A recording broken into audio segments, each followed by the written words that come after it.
30 September 1901, Nyonya R.M. Abendanon Mandri. Di Priangan, banyak perempuan dan gadis terbelajar yang berbahasa Belanda. Kebanyakan yang kami ajak berkenalan, berbahasa Belanda baik sekali. Disitulah kami sungguh-sungguh dengan senang hati berkenalan dengan orang-orang setanah air dan sesuku bangsa. Pergaulannya mesra, lincah dan bebas. Gadis-gadis periang, suka bersenda gurau dan tertawa. Apa selanjutnya yang saya lihat dan saya dengar dalam perjalanan menguatkan pendapat saya bahwa kecerdasan otak saja tidak berarti segala-galanya. Harus ada juga kecerdasan lain yang lebih tinggi, yang erat berhubungan dengan orang lain untuk mengantarkan orang ke arah yang ditujunya. Di samping otak, juga hati harus dibimbing. Kalau tidak demikian, peradaban hanya tinggal pada permukaan saja. Aduhai, jangan bangkitkan cita-cita yang pasti akan mati. Janganlah hendak bermimpi bila lebih dulu telah diketahui nanti akan bangun dengan teramat mengecewakan. Kejam, kejam. Aduhai, alangkah inginnya, alangkah besarnya hasrat hati untuk menguasai satu bahasa. Satu bahasa saja. Apakah itu bahasa saya sendiri atau bahasa Belanda, agar dapat menyatakan dengan baik apa yang saya pikirkan dan saya rasakan tentang amat banyak perkara yang membuat saya kagum atau yang menjadikan saya marah sekali.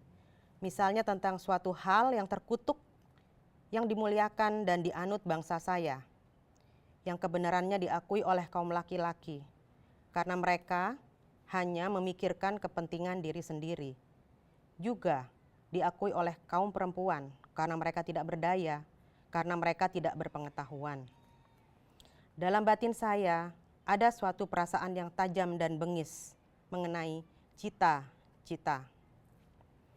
Kadang-kadang gatal sekali tangan saya untuk menuliskan semua pikiran itu.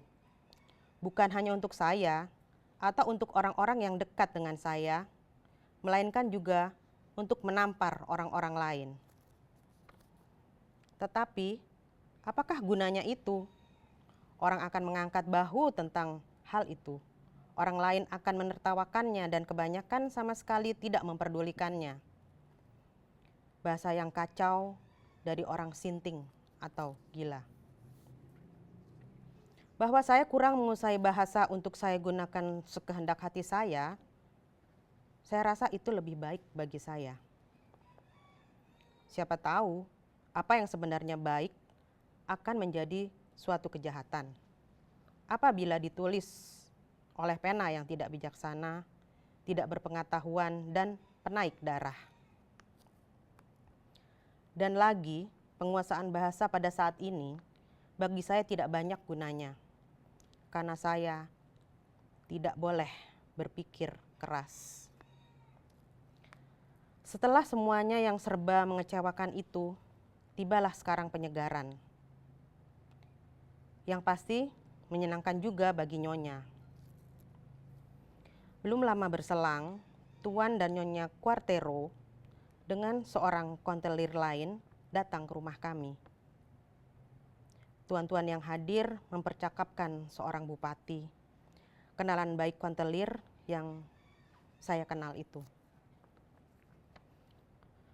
Seorang yang terpelajar benar, katanya yang sempat kami dengar. Dan tak lama kemudian, ia tidak beristri. Betul ada istri, tetapi tidak dapat dibawanya ke tengah. Ia seorang perempuan kebanyakan, dan dengannya bupati itu memiliki beberapa anak. Ia tidak bermaksud menikah lagi. Ia tidak hendak mengambil seorang Raden Ayu. Karena jika demikian, ia lalu harus menyuruh orang pergi yang lain itu atau memberinya tempat yang kedua. Dalam kedua hal itu, ia akan membuat sedih perempuan itu, dan ia tidak mau berbuat demikian. Hati saya gembira bukan main ketika saya mendengarkan hal itu. Kiranya ada juga seorang yang serupa itu. Bagus bukan? Nyonya Quartero kemudian mengatakan kepada kami bahwa ketika ia mendengar cerita itu, ia dan suaminya juga segera memandang kepada kami. Keduanya sama-sama berpikir, terdengarkah kiranya ini oleh kepala perempuan itu? Alangkah naiknya derajat bupati itu di pandangan mereka. Memang demikianlah halnya. Kami berdoa sungguh-sungguh. Mudah-mudahan bupati itu selalu akan mempertahankan pendiriannya, sehingga dengan apapun juga ia tidak dibelokkan dari keputusannya yang baik itu. Sungguh akan girang benar hati kami sekarang apabila kami dapat dekat dan berhubungan dengan dia. Mudah-mudahan suatu ketika terkabullah harapan kami itu. Angkatan muda. Tiada pandang laki-laki atau perempuan, wajiblah berhubungan. Masing-masing ataupun sendiri-sendiri dapatlah berbuat sesuatu untuk memajukan, meningkatkan derajat bangsa kami. Tetapi apabila kami bersatu, mempersatukan kami, bekerja bersama-sama, maka hasil usaha kami lebih besar.